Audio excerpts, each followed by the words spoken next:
오늘 저는 여러분과 함께 우물물과 생명수라는 제목으로 말씀을 나누겠습니다. 예수님께서 어느 날 유다 땅을 가는 길에 사마리아를 통과하시는데 정오가 되었습니다. 햇빛이 쨍쨍 쬐이고 대단히 더운 날씨였습니다. 배가 고프고 허기가 졌습니다.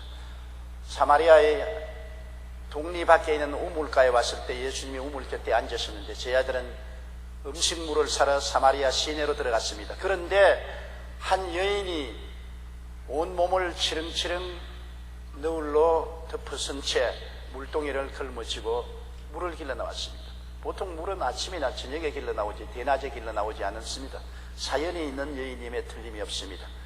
예수님이 앉아있음에도 불구하고 거들떠보지도 않고 우물가에 동이를 내려놓고 물을 기르기 시작하는 것입니다. 예수님이 그 여인을 보시고 물을 좀 주시오. 그러니까 그 여인이 지켜보면서 한 말이, 당신은 유대인으로서 사마리아인을 개같이 취급하는데 어떻게 사마리아 여자에게 물을 달라고 합니까? 그때 예수님께서 물을 달라는 네가 누군지 알았다면 당신이 물을 달라고 구했을 것이요, 그가 생수를 주었을 것이요. 아니, 이 우물은 굉장히 깊고 물들 두레박도 없는데 무엇으로 당신이 물을 길러내게 준단 말이요? 이 물은 우리 조상 야곱이 판 우물이요, 그와 그 자식들과 짐승들이 이 우물에서 먹었습니다. 예수님께서 그 여인을 연지시 바라보시고 이 물을 먹는 자는 다시 목마르거니와 내가 주는 물을 마시면 다시 목마르지 아니하리니 내가 주는 물은 영생토록 솟아나는 생물이 될 것이요. 여자가 깜짝 놀랐습니다. 듣도 보도 못한 말입니다. 아니, 그러면 그 물을 내게도 주사 나도 목마르지 않고 이 우물에 물 길러 오지도 않게 하소서. 예수님이 내 남편을 데려오시오. 고개를 설레설레 흔들면서 나는 남편이 없나이다. 맞았어. 당신은 남편이 5이나 있었는데 다 버리고 지금은 오다가다 만난 6째 남자하고 살고 있어. 굉장히 사연이 깊은 여자입니다.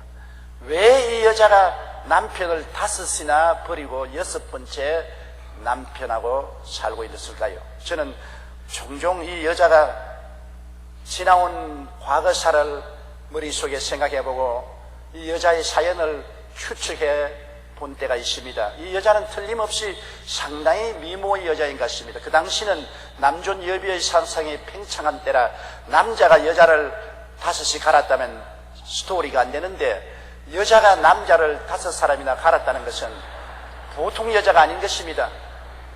보통 인물이 좋고 재색이 겸비한 그러한 여자가 아니고는 남자를 마음대로 발로 차버리고 또 구하고 또 차버리고 또 구하고, 그것도 한두 명이면 좋아할 것인데 5명이나 그렇게 했다면 이것은 여장부입니다. 그런데 왜 이 여자가 남편을 5이나 갈아치웠을까? 제가 생각해 볼 때 그 여자는 삶의 의미와 행복을 남편을 통해서 얻으려고 한 것입니다. 삶의 환경에서 인생의 의미와 가치와 행복을 찾아보려고 했던 여인이었습니다. 그래서 좋은 신랑을 만나서 행복한 삶을 얻으면 인생의 적과 꿀이 흐르는 삶을 살 수 있을 것이라는 기대를 가졌습니다. 아마 이 여자는 제일 처음 돈 많은 부자하고 결혼을 했을 것이라고 나는 생각을 합니다.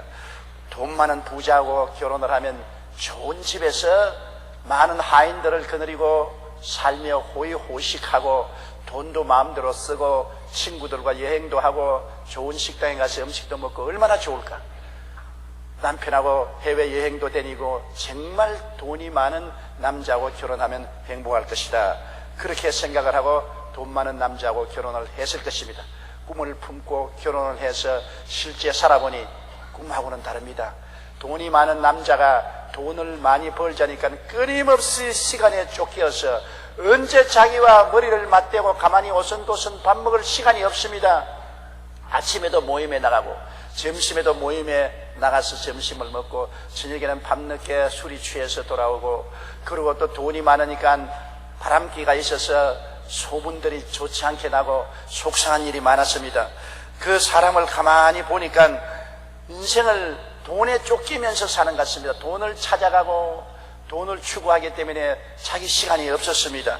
그리고 인간관계에 시달릴 수밖에 없습니다. 돈을 벌자니까 돈을 빌리기도 하고 빌려주기도 하고 또 노사 갈등도 있고 돈 달라고 오고 돈 받을 것은 못 받으니 시비에 걸리기도 하고 상당히 고통스러웠습니다.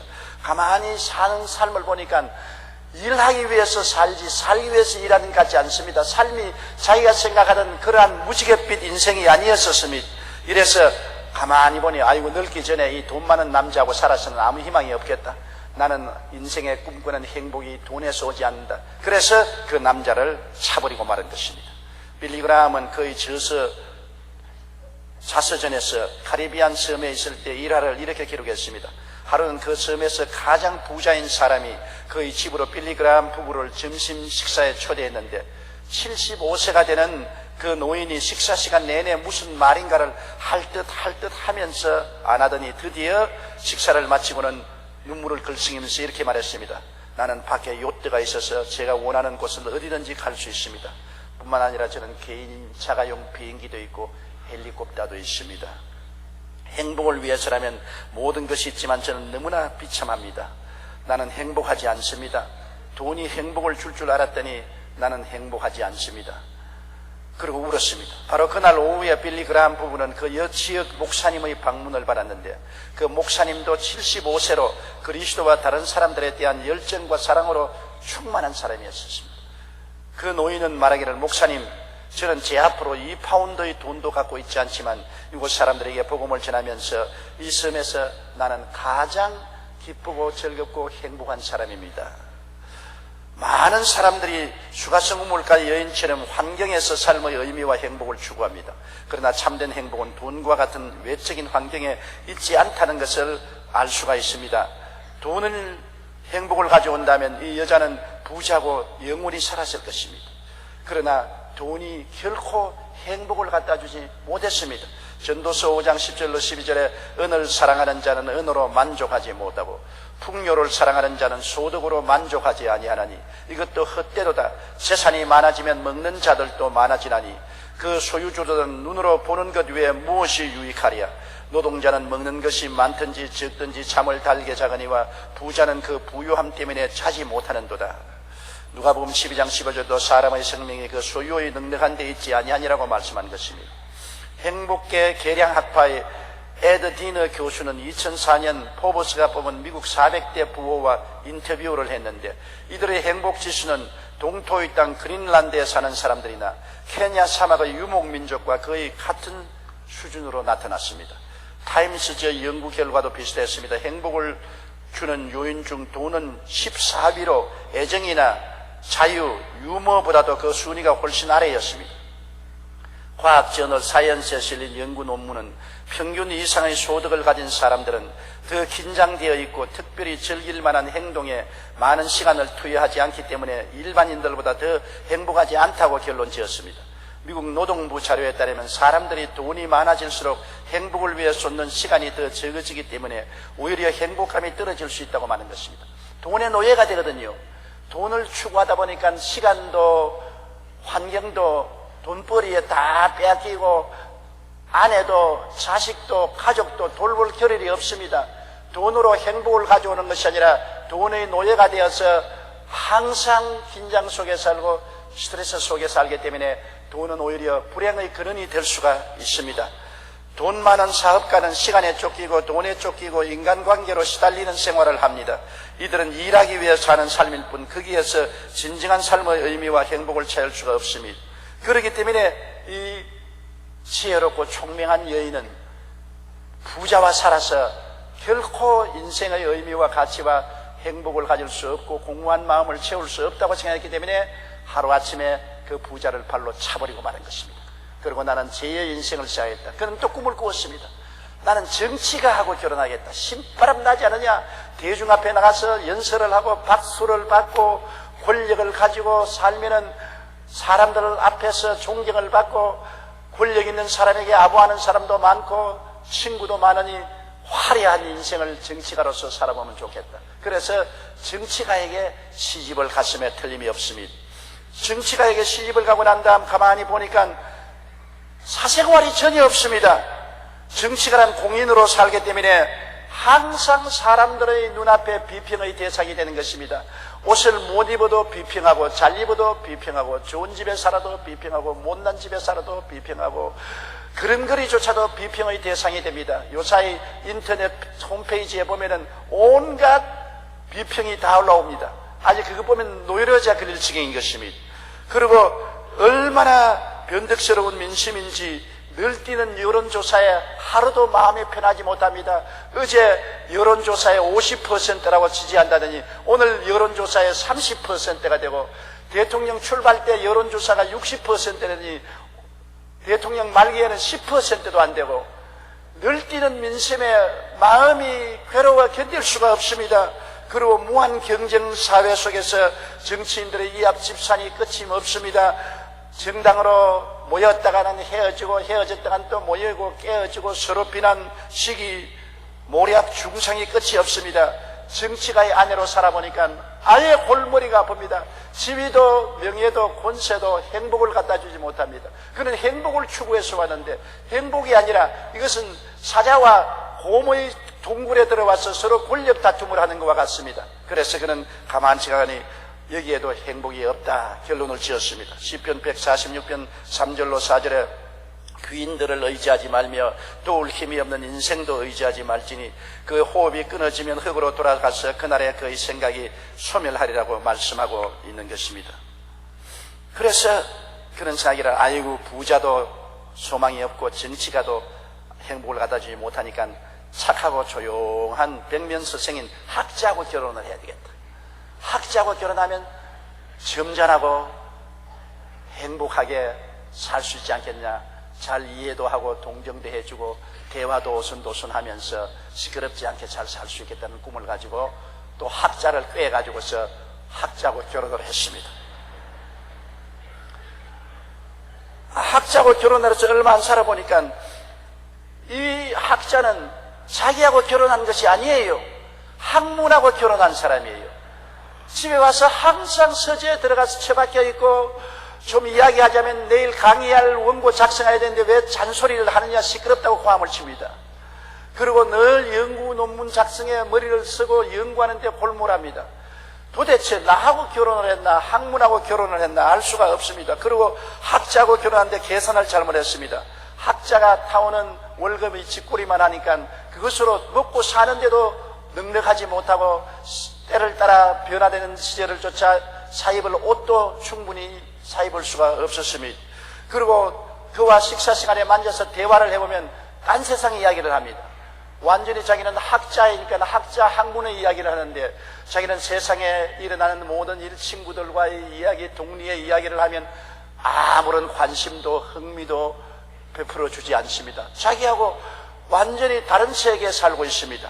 나는 우리 교회에 나오는 자매님 한 분의 눈물을 들어본 적이 있습니다. 서대문에서 있을 때입니다. 그 부인이 대학 교수의 부인인데 유명한 한국의 생화학 교수였습니다. 그런데 그가 와서 도저히 그 남편하고 살 수 없어서 어찌하면 좋겠습니까? 그 신앙 상담을 왔는데, 왜냐하니까 자기 남편이 2층 집인데 집에 아래층에는 쥐를 기른답니다. 실험용 흰 쥐를 잔뜩 기르는데 항상 자기에게 제일 먼저 묻는 말이, 흰 쥐 밥 주었느냐, 물 주었느냐, 흰 쥐 덜바 주었느냐. 자기는 흰 쥐를 기르는 종으로서 사는 것 같았습니다. 그래서 하루는 화가 나서 집에 들어오면 흰 쥐부터 먼저 들여다보고 자기를 안 찾았기 때문에 흰 쥐를 지하실로 다 치워버렸었어요. 흰 쥐를 치워버리면은 자기를 찾을 줄 알고 흰 쥐를 다 지하실로 치워버리고 난 다음 집에 있으니까 남편이 학교 갔다 오더니면 여보 그러거든요. 아이고 날 찾는구나. 이제는 쥐를 찾지 않고 나를 찾는구나. 아유 내 여기 있어요. 아니 오세요. 그러니까 흰 쥐 어디에 두었어? 자기를 찾는 것이 자기를 사랑해서 찾는 것이 아니라 쥐를 찾기 위해서 자기를 찾는다. 자기는 쥐보다 못하다. 이런 인생을 어떻게 살아야 되겠냐. 그래서 나에게 신앙 상담을 왔어요. 쥐보다 못한 내 인생을 내가 무엇 때문에 살아야 되겠습니까? 나중에 그 남편도 교회에 데리고 와서 제가 신앙 상담을 했습니다만 쥐보다 아내를 더 사랑하라고 제가 간절히 부탁을 한 적이 있습니다. 학자하고 살아보니까 자기와 세계가 다릅니다. 그러므로 도저히 이야기를 해도 벽면을 두고 이야기하는 같이 서로 대화가 되지 않습니다. 마음에 만족하지 않습니다. 꿈도 이상도 채울 수가 없습니다. 전도서 1장 18절에 보면 지혜가 많으면 번뇌도 많으니 지식을 더하는 자는 근심을 더하느니라. 전도서 12장 12절에 많은 책들을 지는 것은 끝이 없고 많이 공부하는 것은 몸을 피곤케 한다고 했던 것입니다. 그러므로 학자와 같이 사는 것은 자기로서는 견딜 수가 없기 때문에 그도 포기하고 하루는 학자보고 당신 길로 갔어요. 나는 당신하고 내 이상을 이룰 수 없으니 살 수 없어. 바이바이. 그러고 말았습니다. 그러고 난 다음 그런 꿈을 꾸기를 이젠 도시 생활 끝. 진력이 난다. 부자도 정치가도 학자도 다 필요 없다. 시골로 가야 되겠다.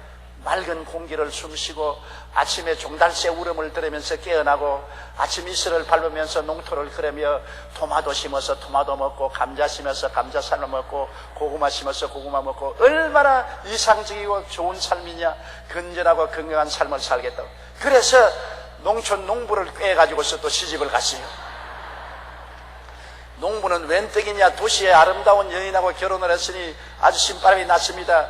그래서 신혼의 단 꿈도 얼마 지나지 않아서 농부는 별 수 없이 농사를 지어야 되니까 아침 일찍 일어나야 되는 것입니다. 새벽같이 일어나야 되는데 종단새가 울기 전에 일어나야 돼요.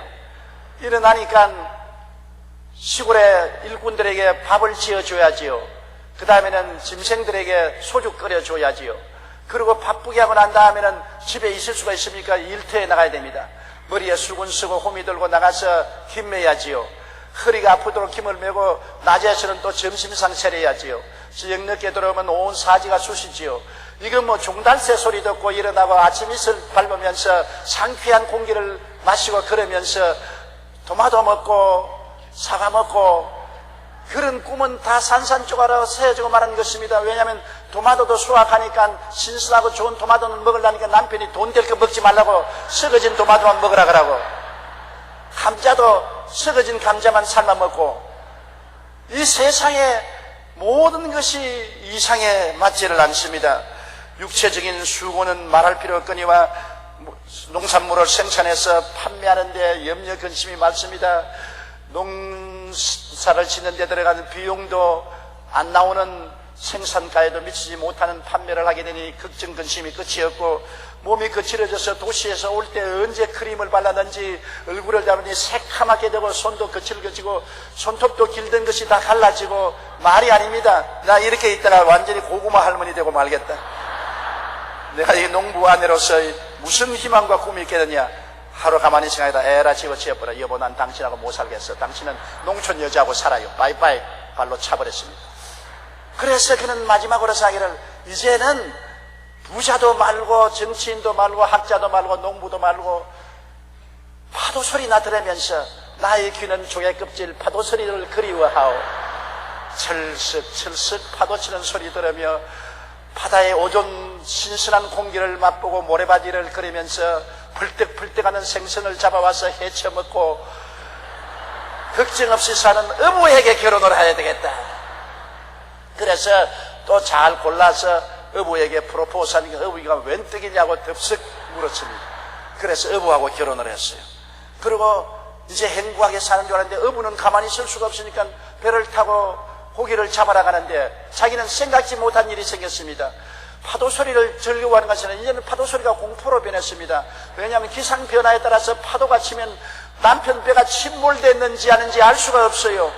매일같이 기상대에서 발표하는 기상 소식에 귀를 기울이고 파도에 파도만 들으면 간이 철렁 들어 앉습니다. 조용하면 좋은데 파도 소리가 요란스러우면 배가 파손되지 않냐 두려움이 끝이 없습니다.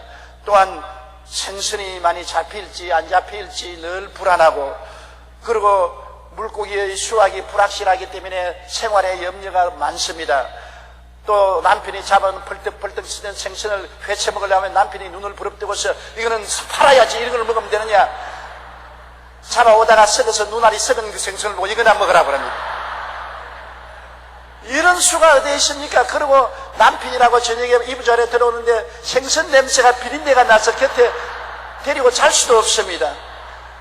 환경이 자기가 생각하는 이상과 꿈은 다 사라지고 모든 것이 불안과 공포뿐입니다. 하늘을 봐도 구름만 봐도 공포요. 바람 소리만 나도 공포가 들리고 언제 배가 파손될지 남편이 무사히 돌아올지 모르고 돌아와도 늘 마음에 불안하고 이상적이지 않습니다. 그래서 그는 자기를 에라 농부하고도 안 되는 것 같이 어부하고도 나는 인연이 없다. 어부 보고 당신 고기잡이 딸하고 시집에 결혼해서 사세요. 난 당신하고 못 살겠습니다. 발로 차버렸었습니다. 잠언서 27장 1절에 하루 동안에 무슨 일이 일어날지 내가 알 수 없습니다. 고기잡이의 부인이 되어니 하루에도 어떤 일이 날지 알 수가 없습니다. 시편 38편 8절에 내가 피곤하고 심히 상하였으며 마음이 불안하여 신음하나이다. 마음이 불안하고 신음한데 살 수가 있습니까? 이래서 5 남편을 바꾸고 나니까 너무나 공허함으로 이제는 아무 이상도 꿈도 없이 오다가다만에 논팽이 하나 데리고서 그냥 사는 겁니다. 결혼도 할 수 없고 이상도 없고 꿈도 없습니다. 그러니까 모든 사람들의 소문거리가 되므로 아침에 물 길러 나오면 동리 사람들에게 다 손가락질 받고 저녁에 물 길러 나오면 손가락질 받기 때문에 사람들이 물 길러 나오지는 대낮 쨍쨍 햇빛이 비치는 그때야 물동이를 메고서 물 길러 나오는 여인이 되었었습니다. 그 여인은 삶의 행복을 포기했습니다. 환경에서 삶의 행복을 추구하는 그는 부자에게서도 행복을 얻을 수가 없고 정치가에게도 행복을 얻을 수 없고 학자에게도 행복을 얻을 수 없고 농부에게도 행복을 얻을 수 없고 그런 어부에게도 행복을 얻을 수 없습니다. 그 여자는 사람을 통하여 환경을 통하여 행복을 추구하고 삶의 의미와 가치를 찾았는데 본질을 잘못 짚은 것입니다. 결코 행복은 사람을 통해서 얻을 수도 없고 환경을 통해서도 행복을 얻을 수가 없습니다. 예수님이 말씀한 것처럼 이 물을 마시면 또 목말라진다. 우물물을 5번 갈아 마셨습니다. 부잣집 우물 마시고 그 다음에는 정치인 우물 마시고 학자의 우물 마시고 농부의 우물 마시고 어부의 우물 마시고 이 물을 마시면 다시 목말라진다. 아무리 깊은 우물의 물이라도 세상 물 마시면 다시 목말라진다. 내가 주는 물을 마셔야 목마르지 않게 된다고 말씀하신 것입니다. 여러분 6번째 남편을 거느리고 대낮에 물길로 온 그 여인의 심정이 어떻겠습니까? 그런 마음이 갈기갈기 찢어졌습니다. 허무와 무의미를 씹고 살았습니다. 여러분 그때 예수님을 만나게 된 큰 행운이 다가오게 된 것입니다. 인간은 예수님 없이는 절망적인 존재인 것입니다. 실존주의 철학자들은 인간을 3대 절망에 처한 존재라고 했습니다. 죄책과 정죄의 절망에 처해 인간은 짐승과 달라서 모두 다 양심이 있으므로 죄책을 느낍니다. 살아갈수록 부모에게 대해서 잘못한 죄책, 남편이나 아내에 대해서 잘못한 죄책, 자식들에게 잘못한 죄책, 이웃하고 잘못 살한 죄책, 살아가면 마음속에 죄책과 정죄의식만이 쌓이고 이것을 없앨 수가 없는 것입니다. 누구든지 사람은 죄인인 것을 깨닫고 있으니 죄책의 절망을 가지고 있는 것입니다. 시편 38편 4절에 내 죄악이 내 머리에 넘쳐서 무거운 짐 같으니 내가 감당할 수 없나이다. 에레미야 2장 19절에 내 악이 너를 징계하겠고 내 반역이 너를 책망할 것이라. 그런즉 내 하나님 야훼를 버림과 내 속에 나를 경외함이 없는 것이 악이요 고통인 줄 알라고 말한 것입니다. 사람들은 모두 다 죄책과 정죄의 절망을 가슴에 앓고 삽니다. 그리고 허무와 무의미의 절망 속에 허덕인 것입니다. 사람은 어디서 와서 왜 살며 어디로 가는지 모릅니다. 시골에 아무 학문이 없는 농부라도 밭에서 일하다가 허리를 툭툭 치고 일어나서 인생이 무엇인가, 일하다가 죽어서 북망상천으로 돌아가면 아무것도 없지 않은가, 무엇 때문에 사는가, 밤낮으로 아침에 일어나서 낮에 일하고 저녁에 피곤한 몸을 끌고 집에 들어가서 잠자고 이 생활이 반복하는 가운데 머리는 휘어지고 허리는 굽어지고 이렇게 죽는구나. 허무와 무의미. 사람은 이 세상에 분유하게 살다가도 어느 순간에 제정신이 들어오면 인생이 왜 이렇게 허망하냐 스스로 느낄 수밖에 없는 것입니다. 한참 젊을 때는 그것을 못 느끼지만은 나이를 먹어갈수록 허무와 무의미가 그 삶 속에 파고 들어오는 것입니다. 시편 39편 6절에 진실로 각 사람은 그림자같이 다니고 헛된 일로 소란하며 재물을 쌓으나 누가 거둘지 알지 못하나이다. 잠언서 14장 13절에 웃을 때에도 마음에 슬픔이 있고 즐거움의 끝에도 근심이 있느니라. 베드로전서 1장 24절에 그러므로 모든 육신은 풀과 같고 그 모든 영광은 풀의 꽃과 같으니 풀은 마르고 꽃은 떨어지다. 그러므로 인생 자체가 무엇입니까? 잠시 있다 사라지는 안개인 것입니다. 인간은 모두 다 허무와 무의미의 절망에 처해 있는 것입니다. 우리의 과거를 돌아보십시오. 온 천하를 다 휘어잡겠다고 큰소리하던 정치인들도 다 떠나가고 한 줌의 흙으로 변화되고 천하를 호령하던 경제인들도 우리 지역에서 사라져간 것으로 알고 있는 것입니다. 모든 있는 것은 없어지고 존재하는 것은 사라지고 마는 것입니다. 우리도 다 지금 물을 향해서 줄다람 철철 가고 있는 것입니다. 심장의 고동소리를 따라서 한 발자국 두 발자국 우리들은 죽음을 향해서 전진하고 있는 것입니다. 이것이 인생이다. 이것이 가치 있는 것이다. 이것이 의미가 있다. 이것이 정말 행복이라고 무엇 하나 드러내놓을 것이 없이 다 지나가 버리고 마는 것이고 우리는 흑웅을 바라보게 되는 것입니다. 인생이 일장 천몽지추요. 거품을 잡는 것과 똑같은 것입니다. 인간은 또한 죽음과 무의 절망에 처한 것입니다. 저는 매 토요일 날 기도원에 기도하러 올라갑니다. 기도하러 올라가면서 왼편에 저 산 위에 무덤을 바라봅니다. 그곳에 우리 최하실 목사님도 계시고 그곳에 작년까지만도 살아계시던 우리 아버님이 누워 계시고 그곳에 우리 장로님, 안수집사님, 권사님, 지역장, 구역장 줄줄이 아무 이야기 없이 그 무덤에 누워 있습니다. 제가 지나가면서 그들을 볼 때 내 머릿속에 그들이 살아서 저와 함께 웃고 박수치고 울고 신앙상담하고 찬양하던 것이 주마등처럼 지나갑니다. 그러나 무덤에 들어가서 아무 이야기가 없습니다. 저를 보아도 잘았냐고 말도 하지 않습니다. 환영도 하지 않습니다. 그들의 추억만 내 머릿속에 남아있지 죽음은 무로서 그들을 덮어버리고 말한 것입니다. 만일 죽어서 영혼이 없다면 인간의 삶이란 너무나 비참합니다. 짐승은 죽어서 저 건너편을 생각하지 않기 때문에 죽음은 그뿐이지만은 인간은 죽고 난 다음 무엇이 있을까 저 건너편을 생각하면서 죽기 때문에 더 비극적인 존재인 것입니다. 시편 89편 48절에 누가 살아서 죽음을 보지 아니하고 자기의 영혼을 서울의 권세에서 건지리이까. 히브리서 9장 27절에 한 번 죽는 것은 사람에게 정해진 것이요 그 후에는 심판이 있으리라. 시편 90편 4절로 5절에 주의 목전에는 천년이 지나간 어제 같으며 밤의 한순간 같을 뿐이니이다. 그들은 잠깐 자는 것 같으며 아침에 도는 풀 같으니이다. 순식간에 인생은 지나가고 죽음으로써 우리는 끝이 나고 마는 것입니다. 그러므로 인간은 사는 것 자체가 절망인 것입니다. 이 수가성 우물가의 여인만 삶의 절망을 느낀 것이 아니라 모든 인생으로 태어난 사람은 죄책과 정죄의 절망, 허무와 무의미의 절망, 죽음과 무의 절망을 가슴에 안고 사는 존재인 것입니다. 가슴 속에 텅 빈 절망의 공간을 안고서 사람들은 살고 있는 것입니다. 죽음에 이르는 병에 든 것이 인간의 실존인 것입니다. 그러한 가슴을 안고서 사람들은 환경의 행복을 찾습니다. 사람을 통하여 행복을 찾고 부귀영화 공명을 통해서 행복을 찾고 출세를 통해서 행복을 찾는데 여태까지 인류 역사상 그를 통해서 행복을 찾은 사람이 없습니다. 옛 시인은 말하기를 산 너머 행복이 있다기에 산을 넘어가니 또 저 산 너머 행복이 있다 하더라. 행복의 무지개를 찾아 아무리 산을 넘고 들을 달리고 겨울을 건너도 행복은 저만치 멀리 있고 손에 잡히지 않습니다. 그러므로 여러분 오늘날 환경에서 행복을 찾는 사람은 언제나 허무하게 되는 것입니다. 1977년 하워드 휴즈와 폴 게티라는 미국의 대부호 두 사람이 세상을 떠났습니다. 미국 항공산업의 개척자이자 영화 제작자였던 하워드 휴즈는 억만장자였지만 영양실조로 죽었습니다.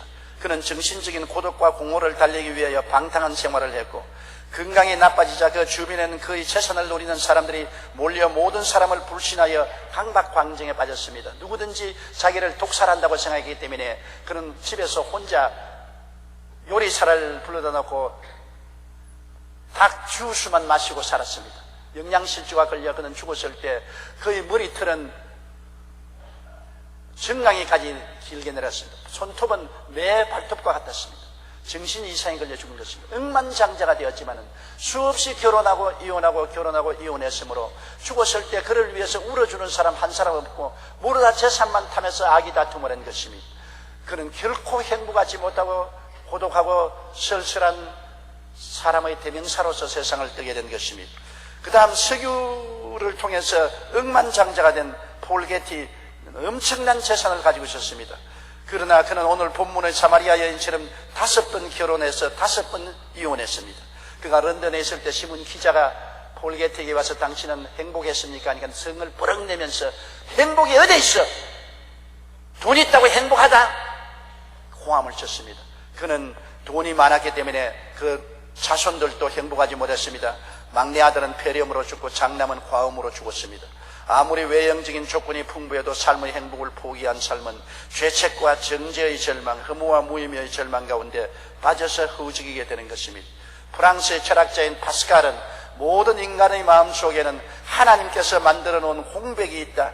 이것은 다른 어떤 것으로 채워질 수 없고 오직 인간을 창조하신 하나님에 의해서만 채워질 수 있는 것이라고 말한 것입니다. 하나님 없이 지위나 명예나 권세나 돈이나 쾌락으로 이 마음의 공백을 채울 수가 없습니다. 사람은 하나님의 형상과 모양대로 지음받았다고 했습니다. 이것이 우리 마음의 공백인 것입니다. 동물들은 그것이 없습니다. 사람은 하나님의 형상과 모양이라는 공백이 있습니다. 하나님이 들어와야 마음속에 가득하게 채워지는 것입니다. 하나님 없이는 언제나 마음속에 허무와 무의미를 지씹히며 살 수밖에 없습니다. 어거스틴은 하나님 당신은 당신 자신을 위해 우리를 만드셨습니다. 그러기에 우리의 마음은 당신 안에서 안식을 찾을 때까지 평안을 누리지 못합니다라고 고백했던 것입니다.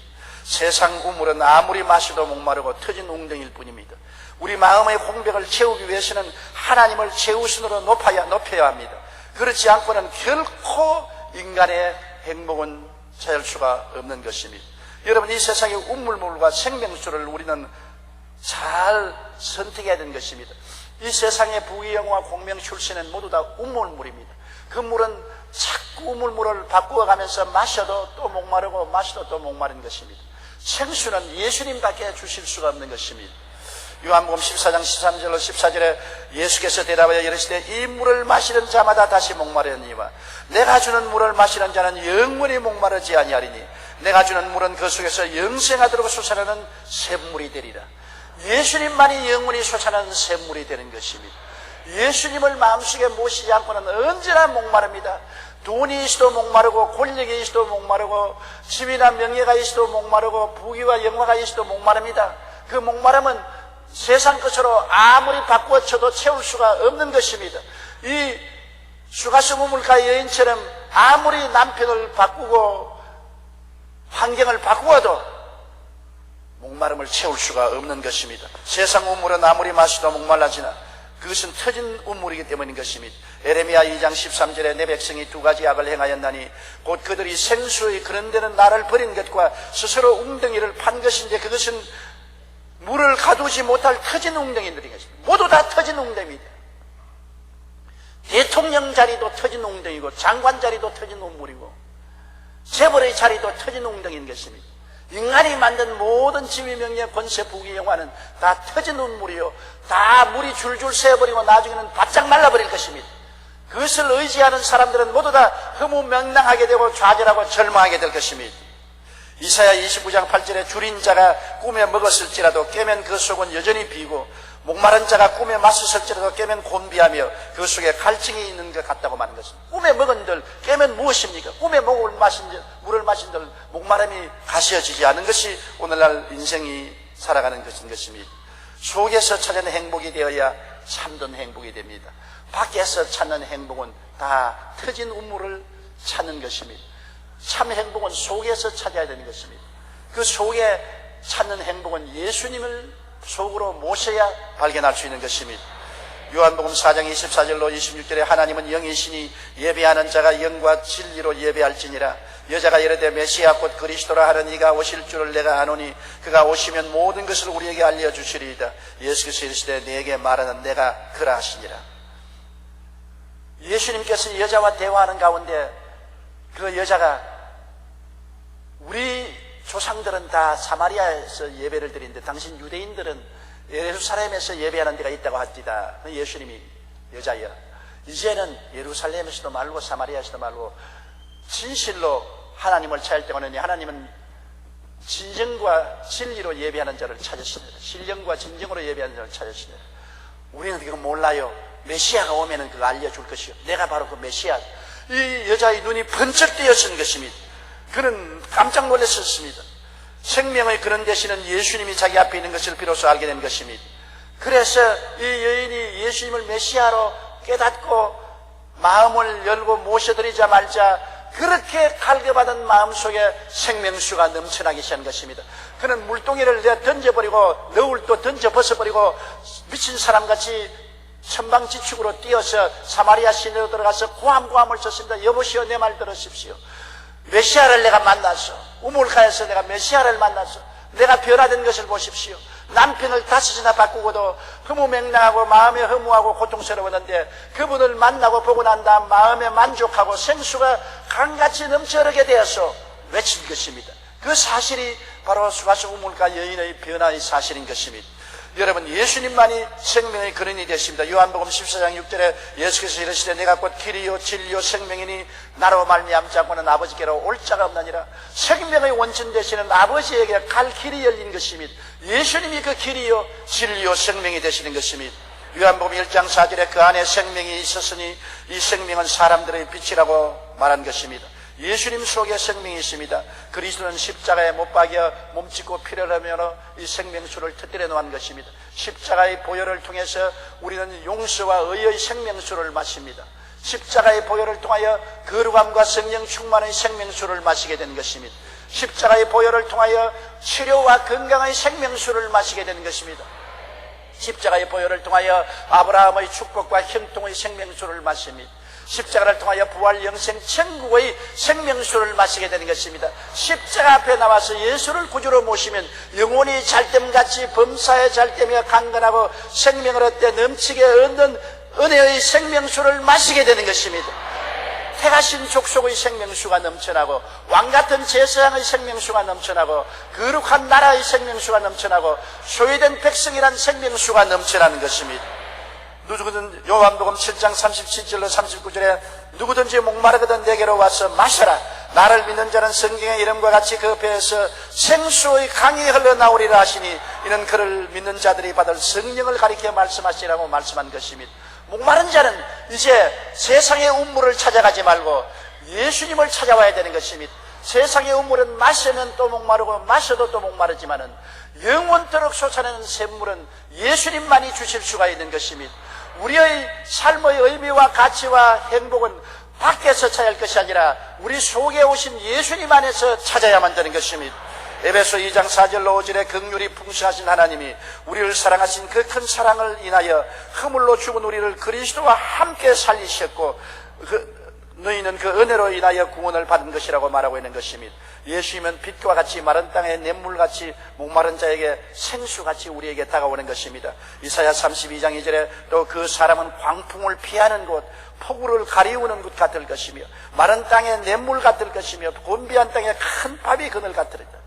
이사야 44장 3절에 나는 목마른 자에게 물을 주며 마른 땅에 시내가 흐르게 하며 나의 영을 내 자손에게 나의 복을 내 후손에게 부어주리라고 말씀하신 것입니다.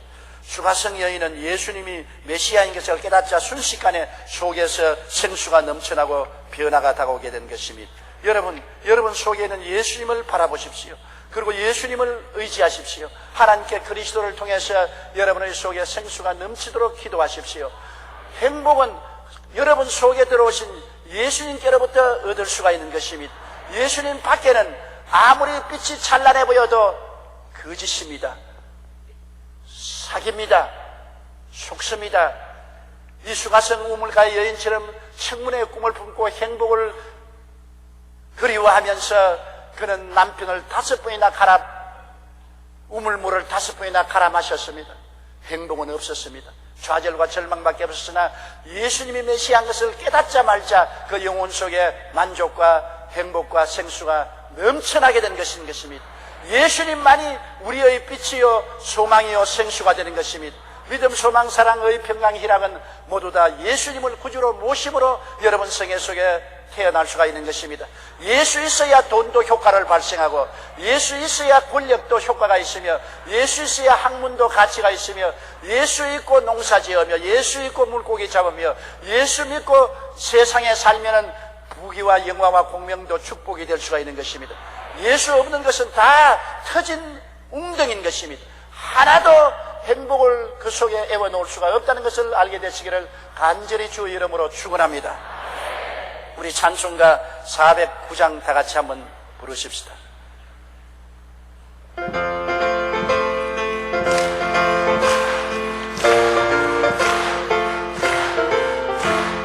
목마른 내 영혼 주가 예비하라 그 귀한 영생수 주여 갈망합니다. 그 약속 따라서 힘써 간구하오니 오 주여 내 기도 어서 들어주소서.